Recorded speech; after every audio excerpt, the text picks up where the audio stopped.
Bonjour à tous et bienvenue sur la chaîne Mémoire de guerre. Aujourd'hui une nouvelle présentation de Militaria, nous allons parler de radio. En effet, l'épisode d'aujourd'hui portera sur le DKE-38. En 1933, l'Allemagne nazie présente le VE-301, un poste de radio en bakélite conçu à la demande du ministère de la Propagande. Le poste est économique et permet à une part de plus en plus importante de la population de se doter d'un matériel radio. Bien entendu, l'objectif n'est pas de faire profiter au peuple des chants de Marlène Dietrich ou des opéras de Wagner, mais bien d'introduire les messages de propagande jusque dans les foyers. C'est pour cette raison que ce poste a été rapidement surnommé la voix de Goebbels. En 1938, le poste est simplifié et sa taille réduite. On parle alors du DKE-38 pour le Deutscher Kleine Empfänger 38, ou littéralement le petit récepteur allemand. Ces radios d'État seront produits à plusieurs millions d'exemplaires jusqu'à la fin de la guerre, sans changement notable. On la retrouve dans de nombreux foyers et il s'agit d'une innovation importante pour l'époque. On rend la technologie accessible au plus grand nombre, même si dans le cas présent, on peut dire que le but de la manœuvre n'est pas des plus louables. On retrouve parfois ces radios dans les casernes de la Wehrmacht ou sur le terrain, même si cela reste assez minoritaire, l'armée ayant ses propres modèles de radio moins fragiles. De petite taille, 24 cm de côté pour 12 de profondeur, la DKE-38 a également une coque entièrement en bakélite. L'utilisation de la bakélite permet de mouler la coque et ainsi de réduire considérablement le temps de fabrication, idéal pour une production de masse. Le design général est simple mais finalement plutôt moderne.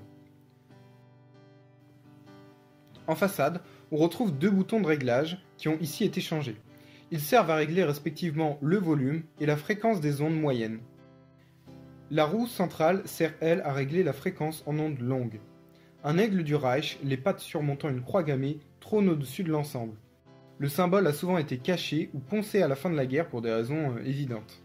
La diode rouge n'est pas non plus d'origine. J'ai acheté deux coques en mauvais état et j'ai commencé à les restaurer et les nettoyer dans la mesure du possible.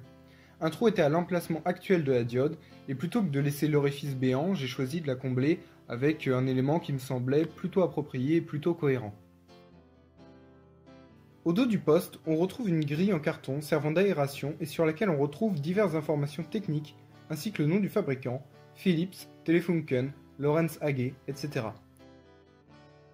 Je ne développerai pas l'interne, je n'ai pas les compétences nécessaires et de plus, comme vous pouvez le constater, il manque pas mal d'éléments, à commencer par les lampes et le haut-parleur. On peut cependant constater le numéro du poste inscrit sur une petite plaque, et donc correspondant ici au fabricant Lorenz AG. Et on peut également noter le nombre d'aigles du Reich que l'on retrouve un peu partout sur la coque, le support et même sur certains composants tels que le haut-parleur. Le poste a réellement un aspect nationaliste.